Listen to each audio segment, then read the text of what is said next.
Tom Vasel here. Welcome to another Board Game Breakfast. Now, this is a very exciting week for us here at the Dice Tower.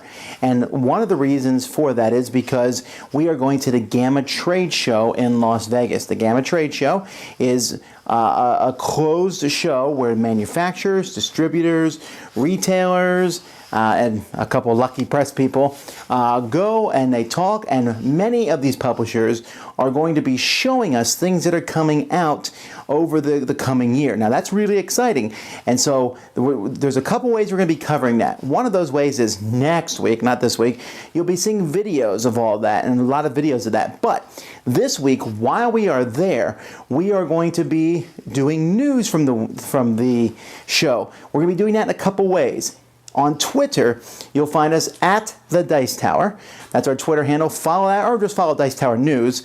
Either one of those, you'll be able to hopefully find and get a lot of the news that we're putting out from the show. But also, you can find us at Instagram at Dice Tower. And if you're interested in watching like pictures of us traveling and things like that. And we may be able to get up some videos over the course of the week. Now, we're not going to be able to do any live stuff from there. I don't think the internet connections there are good enough. And so any live question and answers that I do, I'm just going to say right now there won't be any live question and answer this week. But we will do one next week, especially Z and I will sit down and we'll talk about some of the things that we saw at the GAMA Trade Show. So that's a lot of exciting things coming up, but we got news.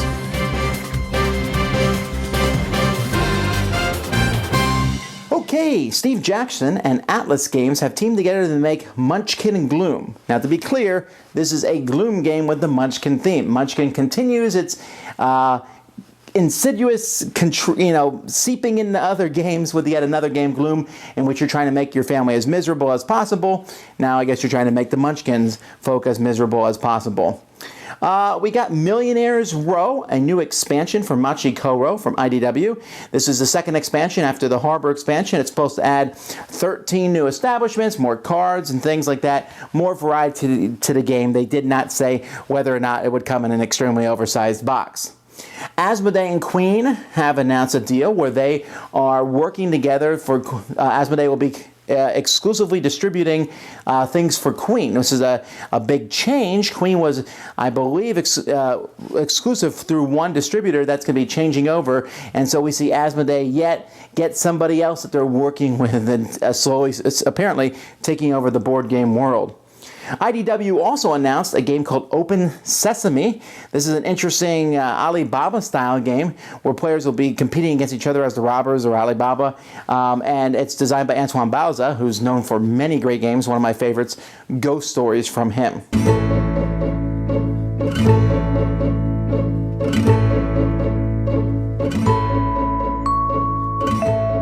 Hi, I'm Iain from Open Box Games Jr. and welcome to Component Moment.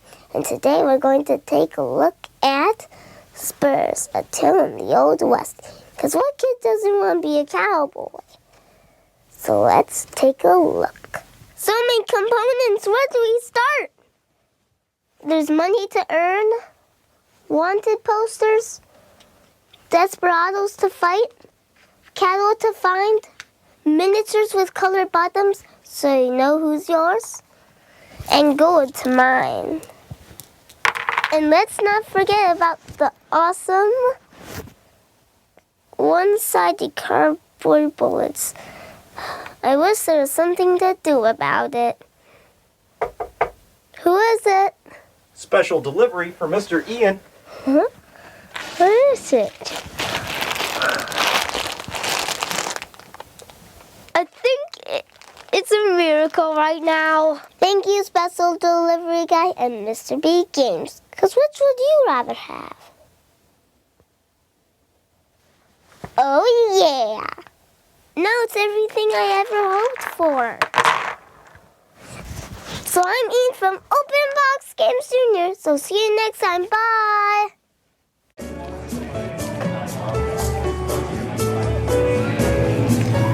Board Game Designers Night is an event that happens on the third Monday of every month, where a bunch of local Toronto board game designers come in to socialize and play test the new games that they've got going on. We've got a lot of people who have had successful Kickstarters, who've had published games before, but we also have a lot of new faces. I see usually just 1 or 2 people every month who are just kind of getting into the whole world of board game design and development, and just want to check out what everyone else has to offer. It offers a lot of valuable feedback, and offers a chance to network with the local community, who is one of the strongest board game designing communities in the world, if I may say so myself, and lets you enjoy some food and drink while doing so. It happens every month. If you are local to the area or live in the GTA and want to check us out, we'd be happy to have you.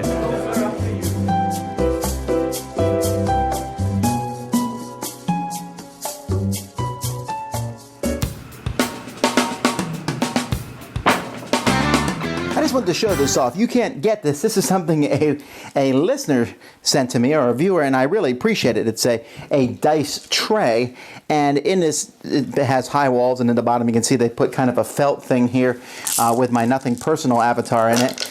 And I like these because you can throw the dice in and it stays inside this. Now, even though you can't get this one in particular, you can find these. I usually see them at conventions. I believe Koplo sells them. And again, they're really nice because you can throw dice into them and they don't bounce around. In fact, I think that I use these probably more than a dice tower. Yes, I know that you're watching some dice bounce out here, but that's because of the weird way I'm throwing them in there. But I like these usually more than a dice tower because you can throw big handfuls. You can see where they bounce around and land. But our show would be really weird if it was called the dice tray. But anyhow, this is just something interesting. As much as I like dice towers, this is an alternative that a lot of people might be interested in. Hey everybody, Steve here, and this is the AFR 2-minute drill. So this week I wanted to talk to you about a couple of games that I'm very excited about, and they're actually from companies that are not known for putting out sports board games. And the reason I'm excited about this is because it seems like that the more companies that start putting out sports games, it's going to interest more players, bring more into the genre, and then hopefully get some of the other publishers and designers interested in making games focused on tabletop sports. The first game that I want to talk about is Baseball Highlights 2045. This is from Eagle Griffin Games. It was just released a while ago. It's gotten a lot of great reviews, and it features a deck building mechanic where you'll play out a series of mini games that are just each player playing 6 cards.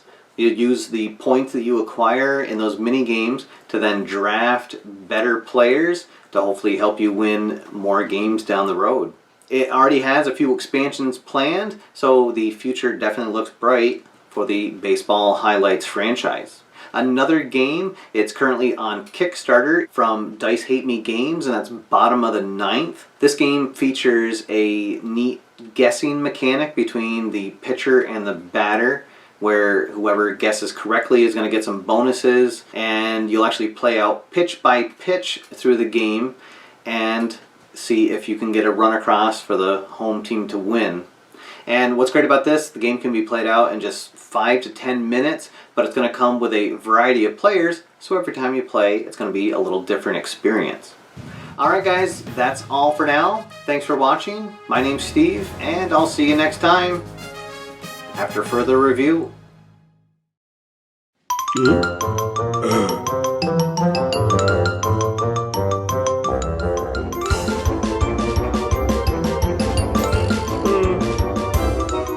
From the Dice Tower this week, you're going to see several top 10 lists. The big one will be our top 10 games with a pace-it-on theme.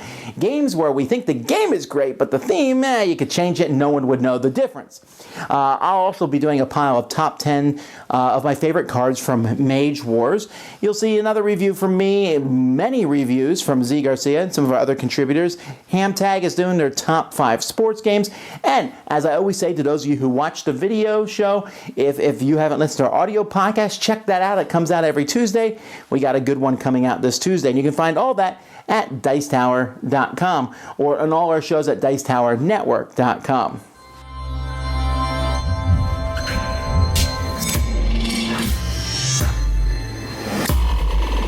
They say that you can't judge a book by its cover. But can you judge a board game by its app? Hi, I'm Chaz Marler from Pair of Dice Paradise, and this is the question that I've been pondering recently after I once again passed on the opportunity to purchase the tile-laying game Hive. Hive caught my eye a while ago because it looked like a nice little abstract game that I could play with my daughter.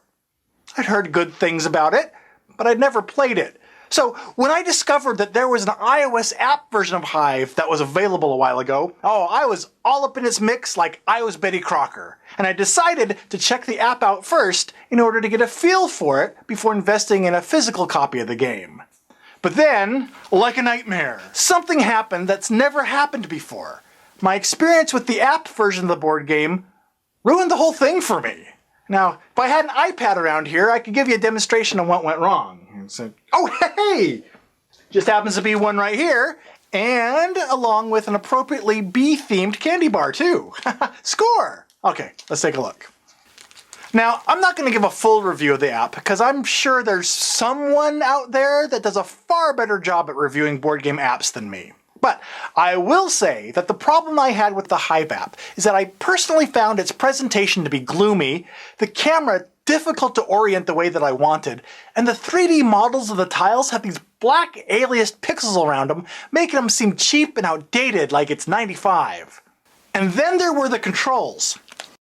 First, I found it really unresponsive. And additionally, to place a tile, you first have to click on it and then click on the board to place it. And this seemed counterintuitive to me. I found myself instinctively trying to drag the tile up onto the board, and I had to stop and think every single time. As a result, it artificially increased the feeling of slowness, dullness, and sterility that I experienced while playing the game. Now, I'm sure that playing the game with another human being would be about 311 times funner, and I've heard that there's an Android version that may actually be better. But my experience with the iOS app caused the game to fall to the back of the pack to the bottom of the stack. And I've since moved on to other physical board games that I have on my to-do list, and I have yet to go for the Hive. My opinion is, of course, completely subjective, and I'm not trying to be a naysayer here. Instead, I'm wondering if anyone else has had a similar experience. Has an app ever diminished your interest in the physical version of a board game? Or increased it? I'd love to know what kind of sway apps are starting to have on board gamers. In a world of Catan and Monopoly movies, two men dare to pitch better big screen board games. Blood Bowl Team Manager is a card game set in the Warhammer Fantasy world, where the different races compete against one another in a violent version of American football. This could be the perfect fit as a sports comedy. Think Bad News Bears or Major League. The Altdorf Alicorns is a human Blood Bowl team that's seen far better days. It's now made up of a ragtag group of misfits who haven't won a single game in recent years. Young Gunther Gunderman, whose father was an all-star for the Alicorns in the glory days, wants nothing more than to play for the team and avenge his father's death. Gunn is played by Liam Hemsworth, hot off his success in The Hunger Games and a bunch of other movies I haven't seen. When Gunn joins the Alicorns, he's welcomed by a close friend of his father's, the head coach, played by Bruce Willis. However, the team captain, played by Clive Owen, initially makes things difficult for Gunn, as he and Gunn's fathers were rivals back in the day. The Alicorns start their season playing the Blood Crushers, who blow them out of the water. Although there is a tense confrontation between Gunn and the captain of the Blood Crushers, who killed his father. The captain is played by Dwayne "The Rock" Johnson. Now, after that crushing defeat, Gunn rallies the team. What follows is an obligatory 80s-style training montage. Of course, this is all building up towards the Alicorns trying to make it to the Blood Bowl tournament. And there's also an obligatory tavern fight. The Alicorns and the Blood Crushers, they wind up in the same tavern, they have some words, they start fighting, it breaks out, the constabulary comes to arrest them, and then Bruce Willis shows up and he's like, boys will be boys. So, do the Alicorns make it to the Blood Bowl? Does Gunn get revenge for his father's death? Yeah, probably. It's a pretty formulaic movie. This is not Rocky we're talking about here, Sean. And the tagline, Alex? Blood Bowl Team Manager. You'll never think of fantasy football the same. Is this a movie you'd like to see? Would you cast it differently? Let us know in the comments below. Until our next movie pitch, this is Sean. And Alex. And we're the Dukes of Dice.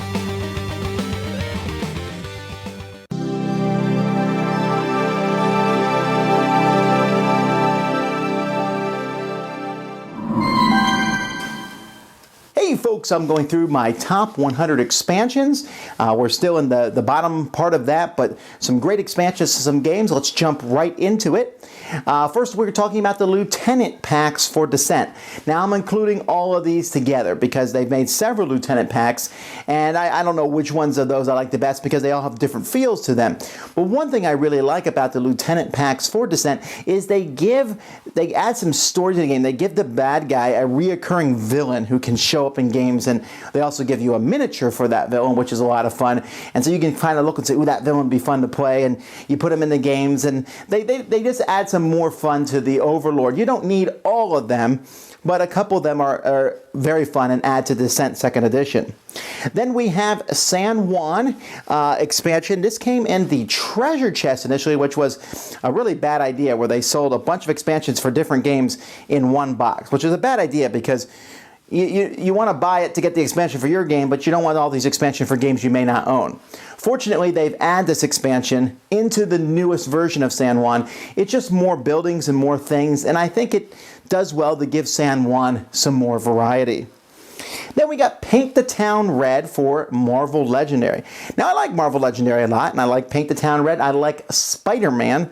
He's one of my favorite comic book characters, and this was Spider-Man and all his cronies showing up here in Paint the Town Red, and a couple of his villains too. But just some very entertaining, a way to kind of cycle through cards from your hand, some good theming, and a very simple, easy expansion to add to the game.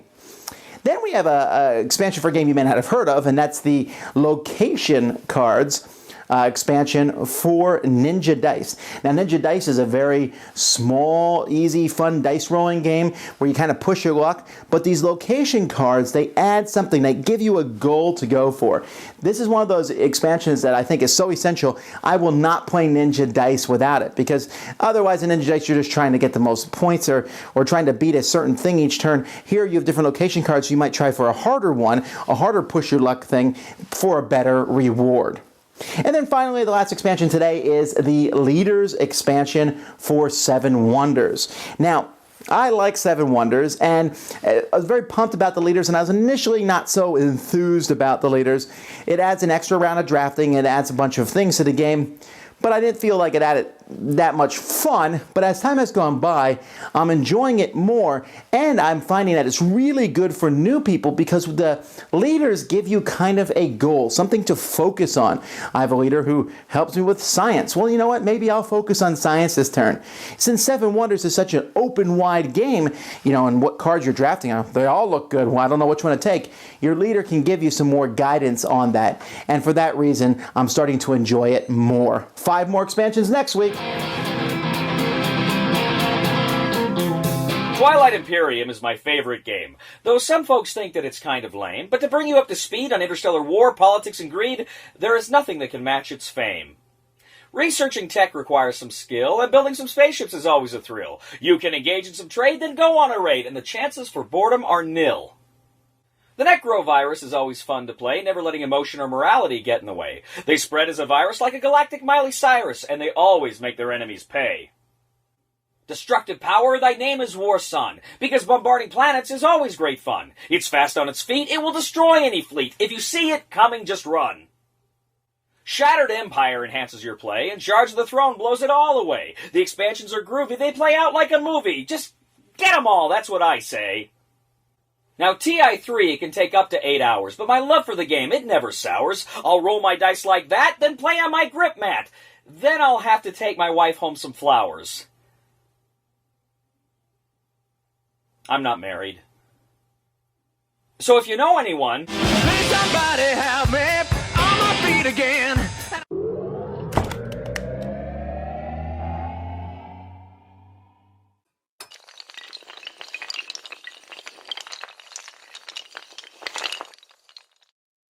Hi, Suzanne here with this week's featured board game app.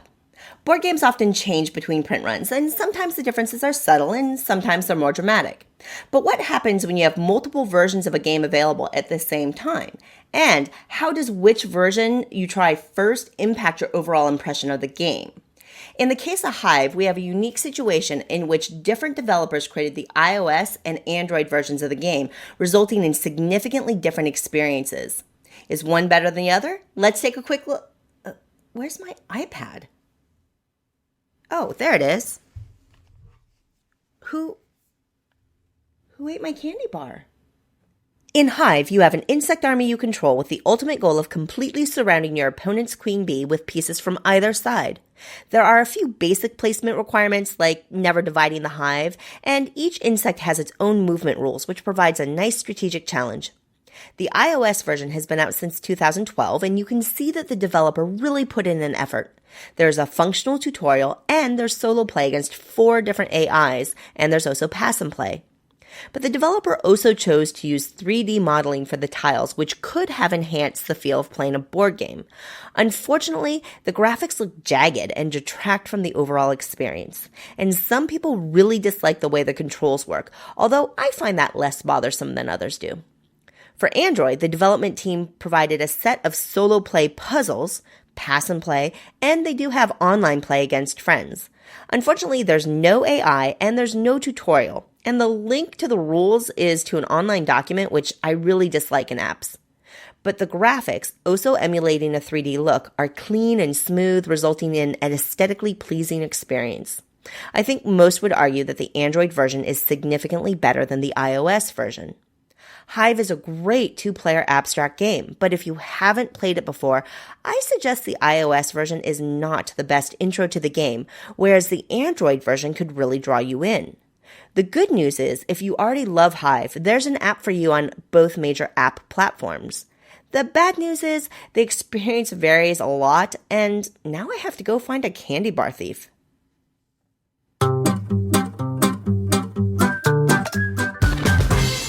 Hey folks, today I wanted to talk a little bit about a question that was asked to me in a live, one of my live Q&As a while ago, and I answered it there, but that can get kind of lost sometimes in the Q&As. But someone asked me what I think about reviewers reviewing reviewers. Essentially, me giving a review or someone else giving a review. Let's say Joe Schmo gives a review, and then I go on to his review and I write out a rebuttal, or I do a video rebuttal to his review, and maybe even it can go back and forth farther than that. You know, is that something that you can do? And I'm kind of as a mixed feelings about this, because I do remember one time when this was maybe a decade ago, I was reviewing games and someone said, well, you know, Tom, if you ever design a game, then you can't review anymore, because that's weird for a designer to review other designers' games. And I was like, oh, okay, well, that's fine. I'm not planning on designing anyway. Then I did design a game. Didn't sell it like a ton. I mean, just a few thousand copies. But does that mean I can't review anymore? I don't think so. And no one's really like yelled at me about it. So if I take that sort of thing and bring it to reviewers, obviously then it would be fine for a reviewer to review another reviewer's work. But I don't know where I feel on that. Well, let me rephrase this. For me personally, I don't think it's something I should do, because I don't see the point of it. If someone else reviews a game that let's say I love it, because usually this is when it happens, right? I love this game and somebody else hates it. If I go post some sort of rebuttal, what's the point? Haven't I already done that in my own review? Isn't that already there for other people to see? Or if they love the game and I hate it, what profit does it do for me to go in there? Well, I can tell you what the profit would be. The profit would be me getting people to say, hey, come look over at my reviews. The profit might be for me to be the savior of the game. Oh, this game is being unfairly maligned here, or this game is being pushed and you should not get it. I'm here to help you people. And I don't know that that's what I don't think that's good for me to do. I actually don't really, I don't get a kick out of it when other people do it to my reviews, but it's not that bad. It's not like I cried myself to sleep, and I think it's a fair thing for people to do. I encourage people to come on to my reviews and to say, oh, this review is no good, this review is great, you know, whatever people want to say. And if you look at my YouTube conversations, I pretty much allow anything. I only delete profanity or obvious trolls. But if you want to come in there and tell me my review, I don't know what I'm talking about, which happens quite a bit, that's fine. But see, reviewers going head-to-head with other reviewers just kind of can leave a weird impression on people. And so, you know, I do that with the guys in the Dice Tower because we know each other really well. Like me and Sam and Z, you'll watch our top 10 list and you're like, wow, are these guys even friends? Yeah, we are. But we're giving each other a hard time about the choices that we pick. You'll really notice that in this upcoming top 10 that's coming out this week. But that's different. But I would not go find another reviewer who I know and met him a few times or whatever on the internet in real life. I don't know that I would go and do that. Even if it was a game I thought worth saving. Just like I don't know that a designer should necessarily go in and type out long rebuttals to reviewers' reviews of his game. It is what it is. And you can say, oh, we're losing sales, but I don't know that any single reviewer, especially me, has that kind of sway over the sales of a game. I think we sell some copies if we like a game and maybe prevent some copies if we don't like it, but I don't know if we're big enough to make or break a game. That would be very ostentatious of us to say that. So that's been like a long roundabout answer. So let me give you the too long didn't read summary. I don't like it, but I don't think it's wrong. And me not liking it is probably akin to the same feeling that a designer has when a reviewer negatively reviews their game, right? So just because I don't like it doesn't mean I don't think people should do it. But I won't do it because it feels like I'm shilling for either myself or the game, and that doesn't feel right to me. And as it is, I have a huge library of reviews for people to watch.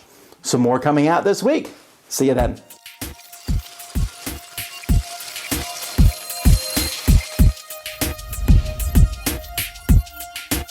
So I'm hoping that eulogizing my heroes doesn't become a regular bit here on Whitleypedia, but I did want to take a moment to talk about Sir Terry Pratchett, creator of the Discworld series, fictional world that he created, originally to spoof Dungeons & Dragons, but it quickly expanded to include things like parodies of Conan the Barbarian and Lord of the Rings, and even Shakespeare. What you say?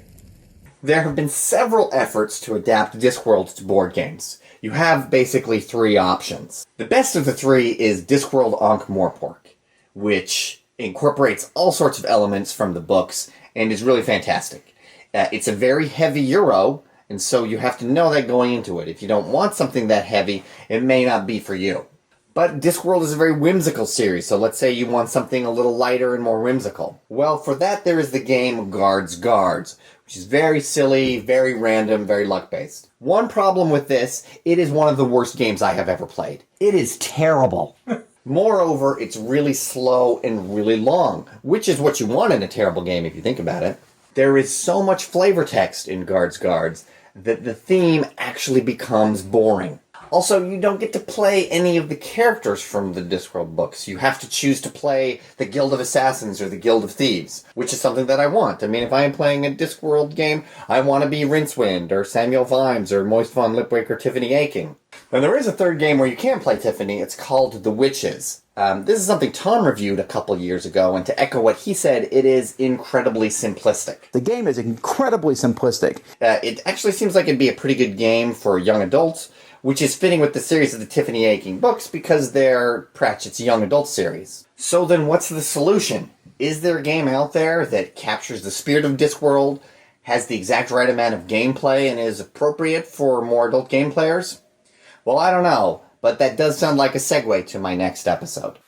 Ah, look at the cute little panda. Isn't he adorable? And sometimes annoying! How can something like that be annoying? Why, every time he comes out the box, I never know what he's going to do to me. Is he going to let me win, or is he going to let me lose? Now, Takenoko is a family-style game, and as a family we play it quite regularly.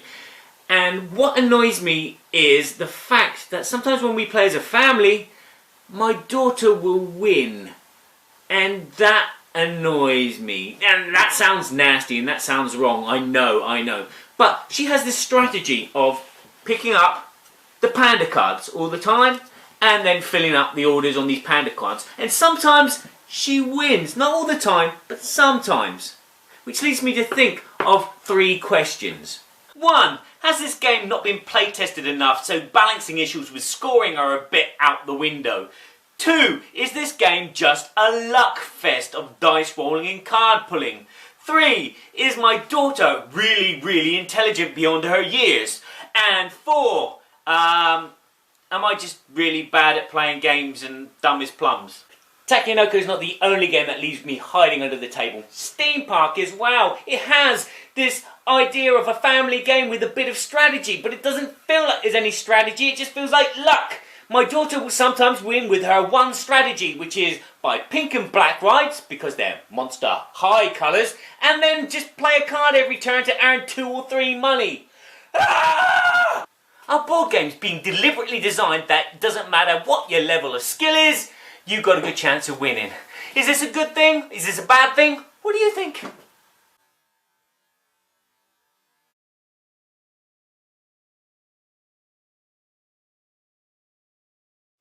Wow, extra contributors this time, new stuff, and it's coming up to the Gamma Trade Show. You know what, folks? I really need to be getting ready for that. There's a lot going on. It's time to pack up here. I hope to see some of you. We're going to try to post some videos live from the show. I mean, not live from the show, but put them together at the show and post them. So watch this channel for that. I'm not guaranteeing it.